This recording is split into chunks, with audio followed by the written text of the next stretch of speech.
Hello mga mommies and sa mga kabuntis watching this video right now. Buntis update lang. So si Mommy Jack ay nasa 33 weeks of pregnancy na. Bali pumasok na tayo sa 8 months. So, bigyan ko lang din kayo ng updates kung ano yung mga nararanasan kapag nasa 33 weeks ka na. Syempre nasa 8 months ka na, no, expect mo talaga na lumalaki na yung tiyan mo. Ang problema ko ngayon yung pressure sa akin nasa baba na.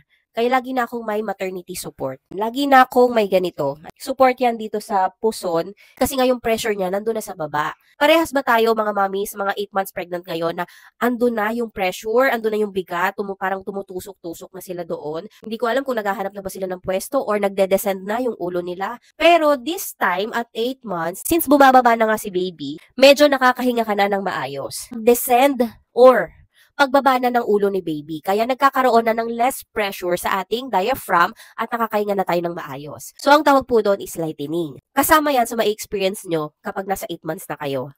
Ako ngayong 8 months, mas madalas na po talaga yung cramps, yung leg cramps ko sa gabi. Yung pag nag-unat ka, bigla na lang siyang magka-cramps. Ganon, sobrang sakit. Alam nyo naman yan sa mga nakakaranas ng leg cramps or pulikat during at night. Iba ang level ng sakit talaga. For sure, may mga ibang mommies na nararanasan na nila ito on the second trimester pa lang. Pero ito talagang third trimester. Ay, ito talaga yung malalang leg cramps na talagang naku, magigising ka talaga.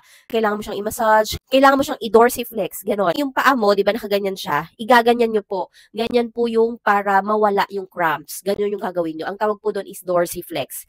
Kasi unti-unti na pumawala yung pamumulikat. Siyempre, because of the hormonal changes and sa growing fetus, mas irritable na tayo, mas mataas na yung hormones, mas moody na tayo. Ako, nai-experience ko na yan ngayong 8 months ko.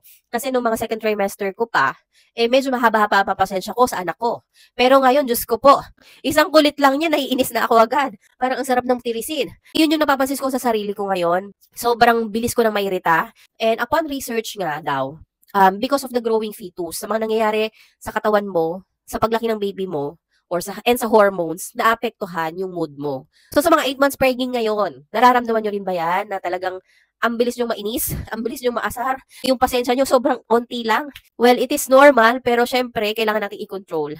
So, yun lang mga mommies. Ikaw po na 8 months ngayon, 32 weeks to 35 weeks of your pregnancy, nasa 8 months ka ngayon, ano yung mga nararamdaman mo, na-experience mo? Share your experience in the comment section. So, thank you everyone for watching. See you on my next video.